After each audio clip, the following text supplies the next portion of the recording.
Hello, everyone. In this session, you're going to look at question number 7 from Management Accounting and Practice Assessment 1 from the AT website.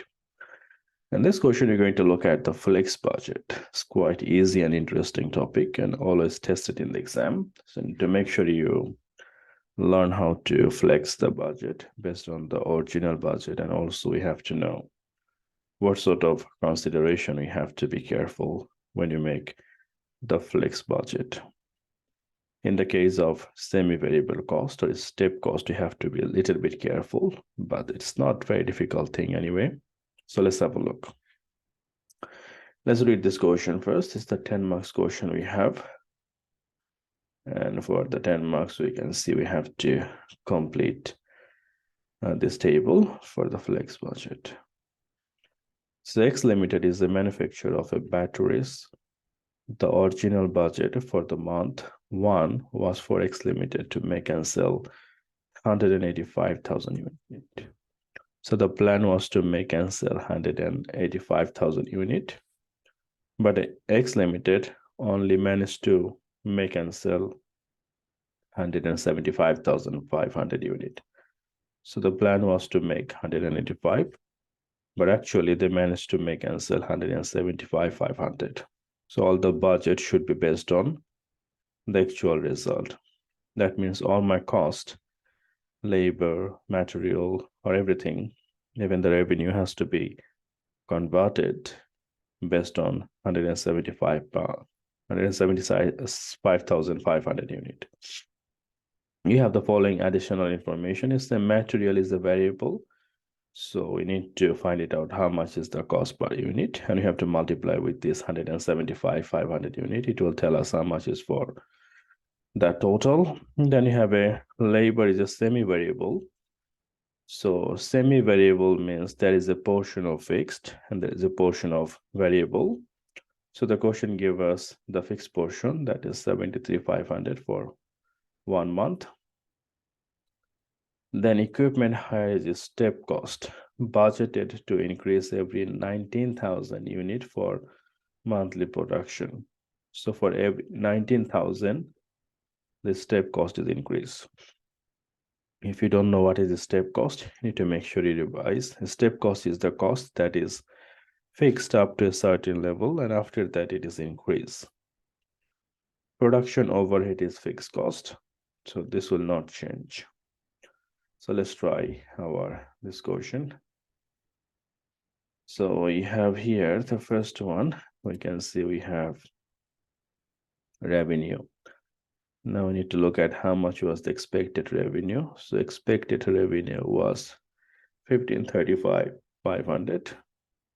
So we said our plan was to make revenue 1535,500 for how many unit? 185. That was the plan. But actually, we have make and sold 175,500. So if we have this one, 1535,500 divide 18,500, so per unit 8.3 times by 175,500, and that tells me how much is the revenue should be for the actual unit. So that should be 145, 145, 6650. So we're going to write here 145, 6650. The material is variable cost. It's quite simple, same way. So my material was 490,250. 490,250. And we divide with 185,000. 185,000. And we multiply with 175,500.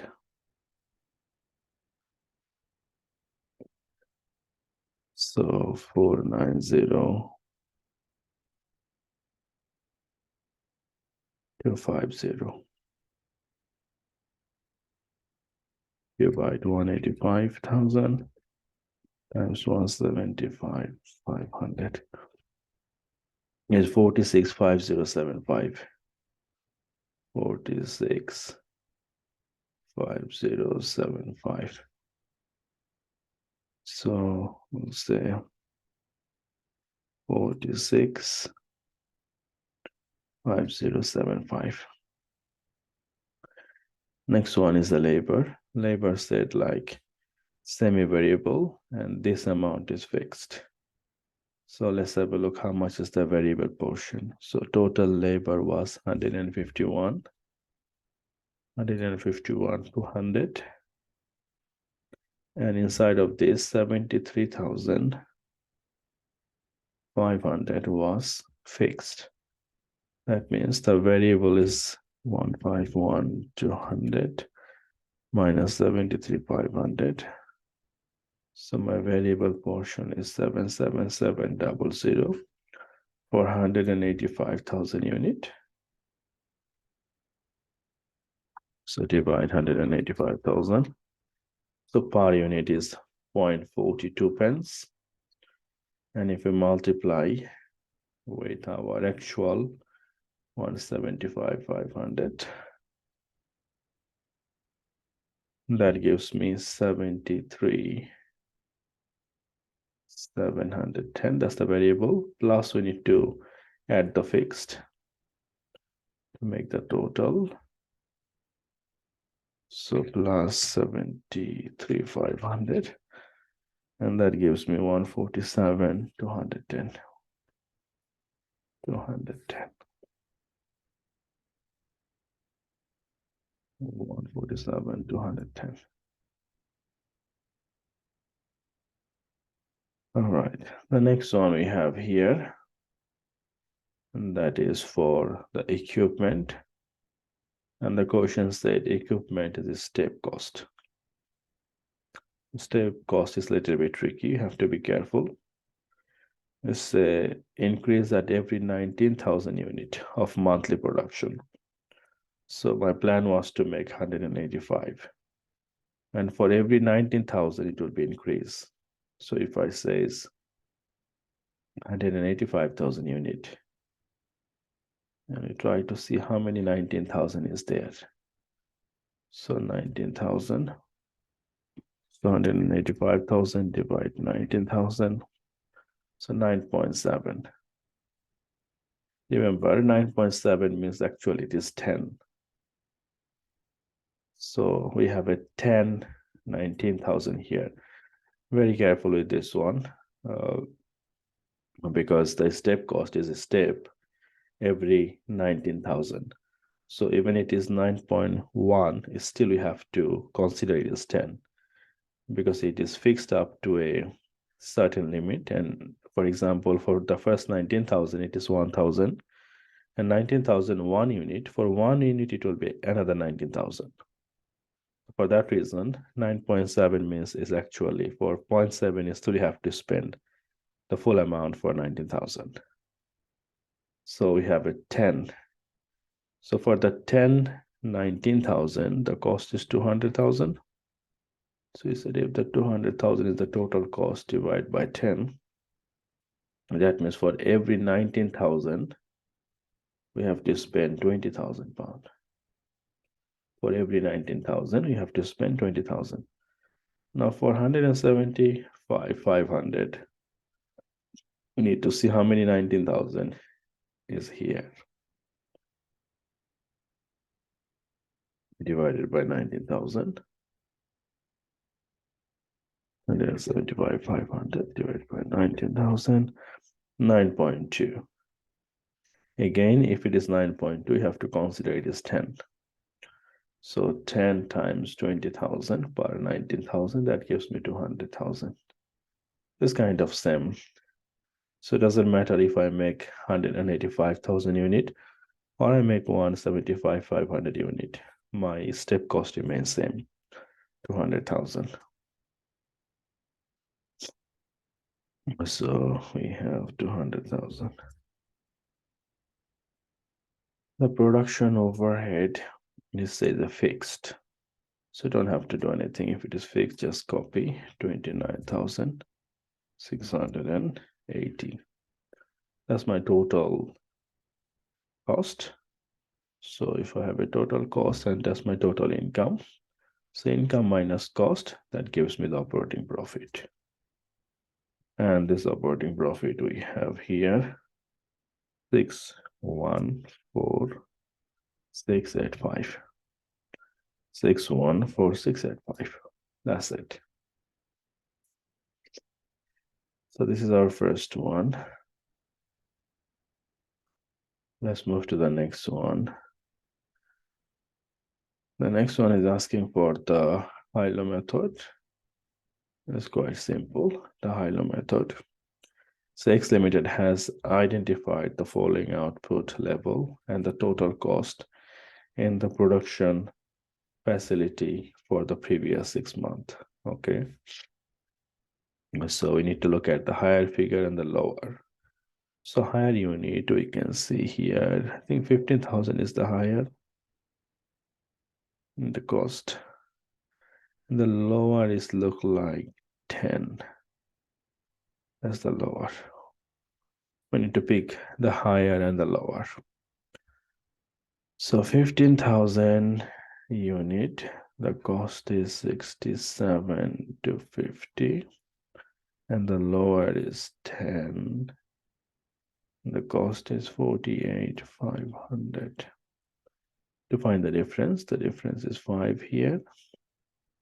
And there, 67 to 50 minus 48,500. That's 18,750. Now this 5,000 will come under. To find the variable cost per unit, divide 5,000. That gives me 3.75. That's the variable cost per unit. Now I can pick any one. Let's take 15,000. So 15,000, the cost was total 67 to 50. I want to take out the variable cost. So 15,000 times 3.75. So that is my total variable cost. 56,250 minus 67 to 50. The difference we have 11,000.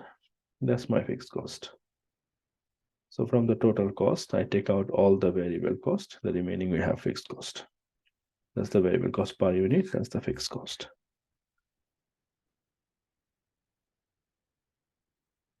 So we say the variable cost per unit is 3.75 and the fixed cost is 11,000. That's it. And we move to the next one. The next one is like a calculation-based question. So X Limited require 14,000 kilo of material Q. Material Q has a list price 2 per kilo. Quantity discount are available on a listed on a tiered basis and are shown the table below. Okay. So for first 1,000 we get a 2% discount. For the next 1,000 we get 3%. For the next 3,000 we get 4%. All further purchase we receive a discount 6%. Okay. Where total purchase is 10,000, further 2% discount is available on the total amount payable. Okay, let's do that. So how many kilo have buy? 14,000. So let's do the first one. So first 1,000 times 2 per kilo. So that means it is 2,000. And it is 2% discount. That means we need to pay 98%, isn't it? Let's see, how is it? 2,000 times 98%. So I have to pay 1960 for the first 1,000. For the next 1,000, times 2 per kilo, I'll get 3% discount. Then I have to pay 97%. So 2000 times 97%, 1940. For the next 3000 times 2, we'll get 4% discount. So I'll pay 96%.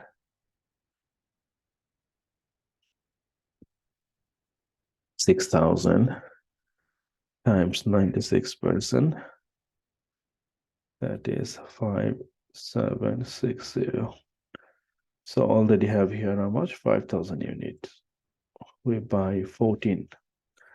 They said after all further purchase, receive a discount of 6%.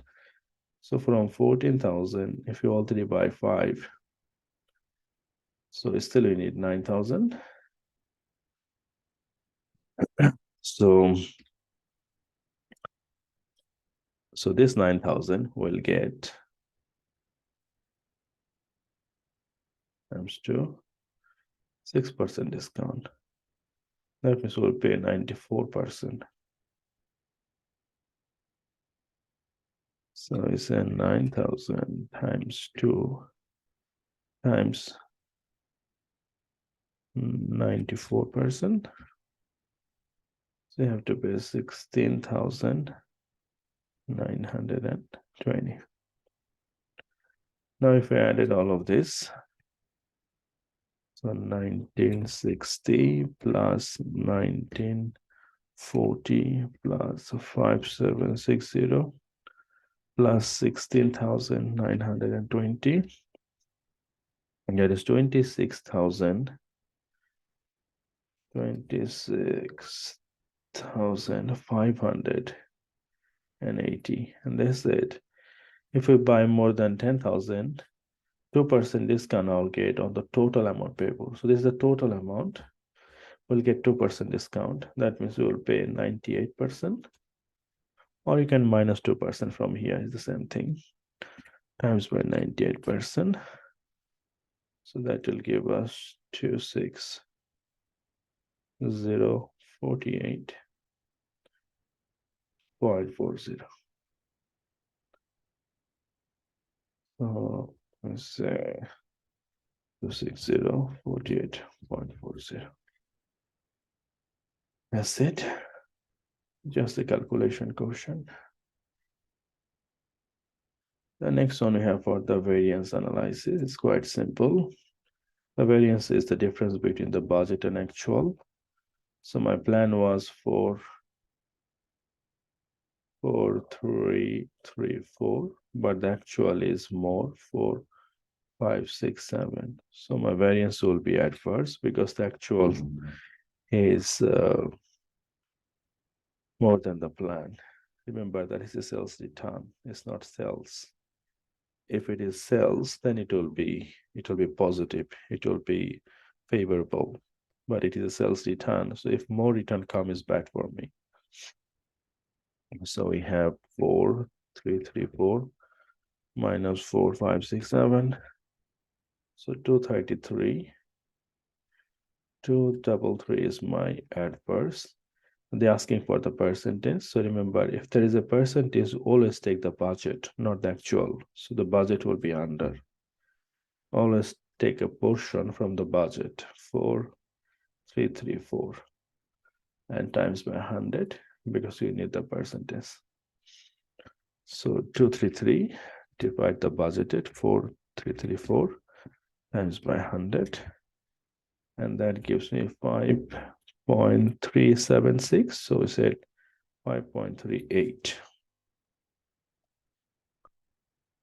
So 5.38, and it's adverse because it's a sales return. Very careful. If it is sales, then it's a favorable, because if the sales is more than expected, it's good for me. All right, the last one we have here, select two statements that best describe the purpose of a flex budget. Now, the flex budget is always prepared to evaluate the better performance and also compare the business with the plan with the actual based on the actual activity level. So that what was the plan? We do not compare all the cost with the plan with the actual, but we change all the cost based on the actual result. Enable the business to compare actual and planned performance for the same activity level. Yes. Allow the business to fairly evaluate departmental performance. That's correct. This is the main reason we have our flex budget. So I hope you understand this question. If you have any question, feel free to email me. I have my mail address on the description. Thank you very much for watching.